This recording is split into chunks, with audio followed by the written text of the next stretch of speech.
மாண்புமிகு உள்துறை அமைச்சர் மரியாதைக்குரிய திரு அமித்ஷாஜி அவர்களுடைய வருகை தமிழக அரசியலில் ஒரு மிக முக்கியமான வருகை.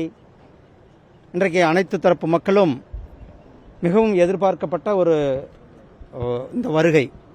இந்த வருகையில் எங்களுடைய பாரதிய ஜனதா கட்சியினுடைய மூத்த தலைவர்களினுடைய கூட்டமும், அதைத் தொடர்ந்து மண்டல அளவில் மாவட்ட அளவில் புதிதாக தேர்ந்தெடுக்கப்பட்ட நிர்வாகிகளினுடைய கூட்டத்தில் கலந்து கொண்டு அவர்களுக்கு வாழ்த்துக்களை தெரிவித்து விட்டு இன்றைக்கு தமிழக அரசியலில் தேசிய ஜனநாயக கூட்டணி வருகிற 2026 மிகப்பெரிய ஒரு வெற்றியை பெறப்போகும் என்ற அந்த செய்தியை இன்றைக்கு எங்களுடைய தொண்டர்கள் மத்தியில் பேசிட்டு வந்திருக்கிறாங்க. மாண்புமிகு உள்துறை அமைச்சர் மரியாதைக்குரிய திரு அமித்ஷாஜி அவர்கள் தொடர்ந்து இன்னும் தமிழகத்திற்கு வர இருக்கிறார்கள்.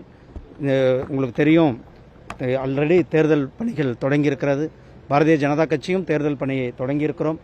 மாண்புமிகு மரியாதைக்குரிய திரு அமித்ஷாஜி அவர்களுடைய பேச்சில் ஒரு சாராம்சம் என்னென்னா, நம்மளுடைய ஆப்ரேஷன் சிந்தூர்னுடைய தாக்கம் தமிழகத்தில் நாம் இந்த பகுதி மக்கள் எந்தளவுக்கு தேசப்பற்று உள்ளவர்களாக, தேசியத்தின் மீது பற்றுள்ளவர்களாக இருக்கிறார்கள் என்பதை எடுத்துக்காட்டியதாக தன்னுடைய உரையில் குறிப்பிட்டிருக்கிறார்கள்.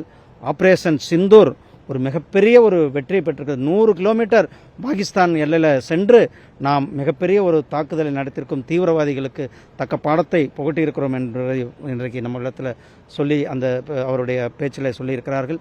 மரியாதைக்குரிய திரு அமித்ஷாஜி அவர்களுடைய வழிகாட்டுதல் தொடர்ந்து இருக்கும். அவருடைய வழிகாட்டுதலில் 2026 தேசிய ஜனநாயக கூட்டணி மிகப்பெரிய ஒரு வெற்றியை பெற்று திமுகவை வீட்டுக்கு அனுப்புகின்ற நேரம் நெருங்கிவிட்டது. வருகிற 22ஆம் தேதி அன்னைக்கு மதுரையில் ஒரு மிகப்பெரிய ஒரு மாநாடு, முருக பக்தர்கள் மாநாடு நடைபெற இருக்கிறது.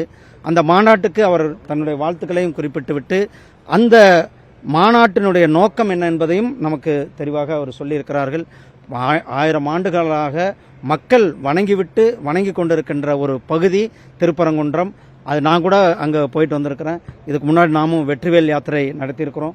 இப்போது அதனுடைய ஒரு இதாக நாம் திருப்பரங்குன்றம் மலை மேலே அந்த மலையை மீட்க வேண்டும், அந்த மலை மேலே பூஜைகள் நடக்க வேண்டும், மலை மேலே விளக்கேற்ற வேண்டும் என்ற அந்த பல்வேறு கோரிக்கைகளை வச்சு நாம் இந்த முருக பக்தர்களுடைய மாநாடு மிக சிறப்பாக நடைபெற்றது.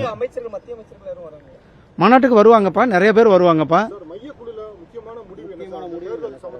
அது எல்லாமே சொல்லுவாங்கண்ணா உங்களுக்கு. அப்புறமா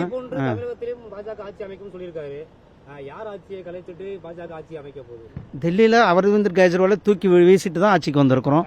அதாவது தமிழகத்தில் 2026 தேசிய ஜனநாயக கூட்டணி மிகப்பெரிய ஒரு வெற்றியை பெறும். எப்படி அரவிந்த் கெஜ்ரிவாலை அங்கு மக்கள் அதாவது ஆட்சி விட்டு துரத்தினார்களோ, அதே போல திரு ஸ்டாலின் அவர்களுடைய ஆட்சியை அவர்கிட்ட துரத்தி நம்மளுடைய தேசிய ஜனநாயக கூட்டணி ஆட்சியானது வர இருக்கிறது.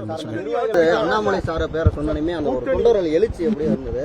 நீங்கள் இப்போ அண்ணாமலை அவர்கள் நமக்கு எப்போதும் ஒரு வழிகாட்டி தலைவராக இருந்து கொண்டிருக்கிறார்கள். அவர் என் மண் என் மக்கள் யாத்திரை நடத்தி மக்களிடத்தில் ஒரு செல்வாக்கு மிக்க தலைவராக இருந்து கொண்டிருக்கிறார்.